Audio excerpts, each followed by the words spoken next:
જય શ્રી કૃષ્ણ મિત્રો, સ્વાગત છે તમારું જયશ્રીસ કિચનમાં।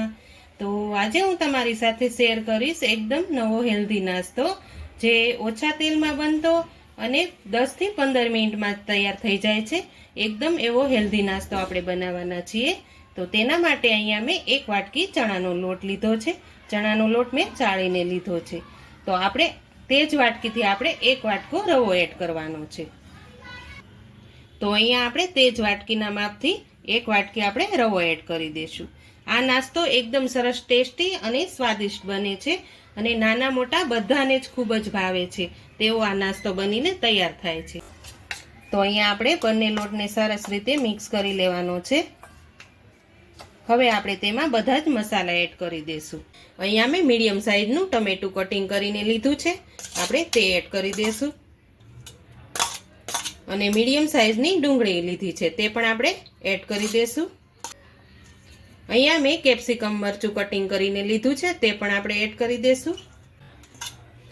તેમાં આપણે થોડાક લીલા ધાણા એડ કરી। હવે તેમાં આપણે આદુ મરચાં અને લસણની પેસ્ટ એડ કરીશું। તો અહીંયા 1 ચમચી જેટલી આદુ મરચાં અને લસણની પેસ્ટ એડ કરું છું। તમે તમારા તીખાશ પ્રમાણે એડ કરી શકો છો।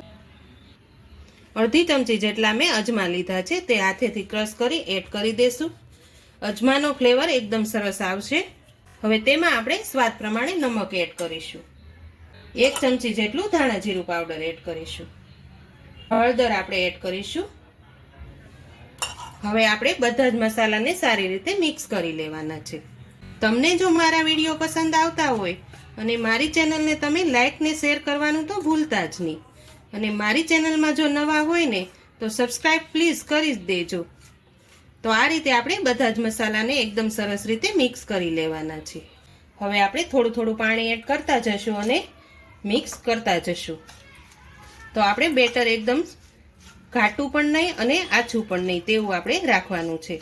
તો હવે આપણે થોડું થોડું પાણી એડ કરતા જશું ને બેટર એકદમ સરસ રીતે બનાવી લઈશું। તો અહીંયા આપણું બેટર એકદમ સરસ રીતે બનીને તૈયાર થઈ ગયું છે। આપણે આ રીતનું બેટર રાખવાનું છે। તો આપણું બેટર એકદમ સરસ રીતે તૈયાર થઈ ગયું છે। હવે તેમાં હું અડધા લીંબુનો રસ એડ કરી દઉં છું। તેને પણ સારી રીતે આપણે મિક્સ કરી લઈશું। તમારે આમાં લાલ મરચું પાવડર એડ કરવું હોય તો તમે એડ કરી શકો છો, મેં અહીંયા એડ નથી કર્યું। તો આ રીતનું આપણું બેટર એકદમ સરસ રીતે તૈયાર થઈ ગયું છે। તો અહીંયા આપણે 1 ચપટી જેટલા સોડા એડ કરી દઈશું। તેને પણ સારી રીતે આપણે મિક્સ કરી લઈશું। તો આપણું બેટર એકદમ સરસ રીતે બની તૈયાર થઈ ગયું છે। હવે આપણે તેને બનાવી લઈશું। તો અહીંયા મેં એક પેન મૂકી દીધું છે। આપણે ઊંડું તળિયાવાળું હોય તેવું વાસણ લેવાનું છે। હવે તેમાં આપણે અડધી ચમચી જેટલું તેલ એડ કરીશું। તેલ આપણે એકદમ મીડિયમ જ એડ કરવાનું છે। તેલ ગરમ સરસ થાય પછી તેમાં આપણે મીઠા લીમડાના પાન અને તલ એડ કરીશું। તો આપણું તેલ એકદમ સરસ ગરમ થઈ ગયું છે। હવે તેમાં આપણે થોડાક સફેદ તલ એડ કરી દઈશું અહીંયા। હવે તેમાં આપણે મીઠા લીમડાના પાન એડ કરીશું। તો તલ એકદમ સરસ રીતે ફૂટી જાય પછી આપણે બેટરને અંદર એડ કરવાનું છે। તો અહીંયા આપણા તલ પણ એકદમ સરસ રીતે ફૂટી ગયા છે। હવે આપણે અહીંયા 1 ચમચા જેટલું જ બેટર એડ કરવાનું છે। 1 ચમચા જેટલું આપણે અંદર બેટર એડ કરી દઈશું। આ રીતનું આપણે બહુ જાડું નથી રાખવાનું, મીડિયમ જ રાખવાનું છે। હવે તેને ઢાંકીને 2 મિનિટ સુધી આપણે ચડવા દઈશું। તો અહીંયા આપણું 2 મિનિટ જેવું થઈ ગયું છે। આપણે હવે ચેક કરી લઈશું।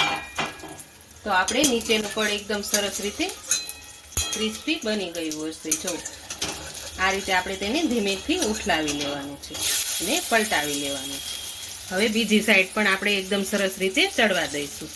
તો અહીંયા આપણું એકદમ સરસ રીતે બની ગયો છે। તો તમે જોઈ શકો છો એકદમ સરસ બ્રાઉન કલરનો, બહારથી ક્રિસ્પી અને અંદરથી સ્પંચી બનીને તૈયાર થાય છે।